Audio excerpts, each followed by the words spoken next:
Yes, sir. Yes, sir. Hope all is well. It's the Thomas Sports Show. Big Yankee fan. John Sterling passed away today, 87 years young. Man, John, what, 30, was it 30 years? He's been the radio voice of the New York Yankees here. Um,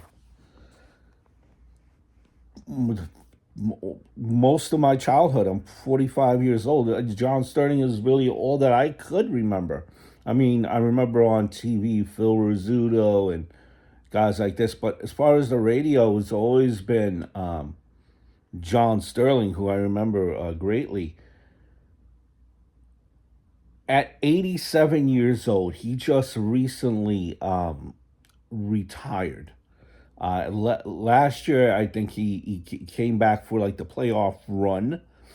And before that, last year's like when he stepped away, if I'm getting the timeline correct, because he just couldn't handle it. He was doing, before that, he was doing all the games. I mean, he'd take a vacation here or there. Excuse me. But man, just working a full MLB schedule during all the games, all the road games, home games, late games, early games, and with the radio here, on the radio, he would call the whole game. It's not like where on certain broadcasters they alternate innings and one does color and the other one does play by play. No, he called the whole game, the whole play by play. And Susan would do the color. Man, he had so much. You couldn't tell his age. He had so much energy, right? Then towards the later on in years, he would, as you're getting older, he would flub some of the calls, but that he had fun with it, and people accepted him. Like they didn't get some did. There's always going to be a few that would get on him, but a lot of people just appreciated him, and he just because he had so much energy and he made the game so exciting, especially there are a lot of traditionalists that really don't like the way John Sterling used to announce because he was known for his home run calls, like um, for certain players. Like right, every time the Yankees would get a new player, the whole thing would be you would think about how would John Sterling announce his home run ball. Like for example, Bernie Williams back in the day, Bernie Williams, you would have burn baby burn, BERN, BERN, burn baby burn for Bernie Williams, right? Um, the granny man can,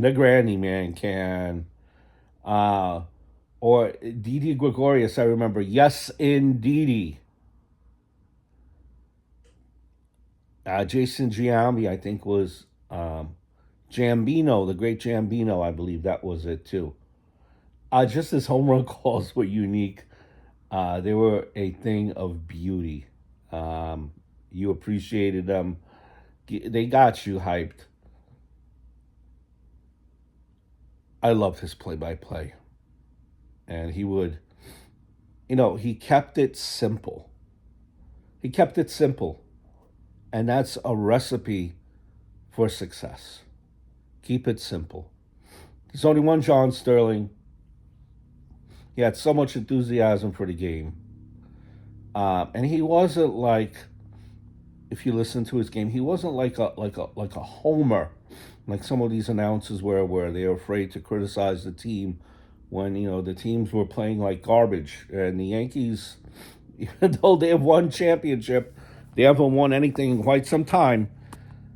But there were plenty of times where they did play like garbage, and he wasn't afraid to call them out. Um, Man, road warrior. Um, Gave a lot to us Yankee fans. He even did also, um, not often, but he did do also talk radio here in New York as well. for WFAN. Just a sad day. I mean, it's 87. He lived a life that a lot of people would love to live, but no, and a lot of people would hope that they can make it to age 87. I think you know it's sad, really sad though, because from one interview that I heard, I know he did have a heart attack a couple months ago, and he was like rehabbing because he was trying to get walk his daughter down the aisle. Who I believe was getting his oldest daughter was getting married in the summer. So that's sad that he was not able to see that. Rest in peace to a true legend. There will be no other John Sterling.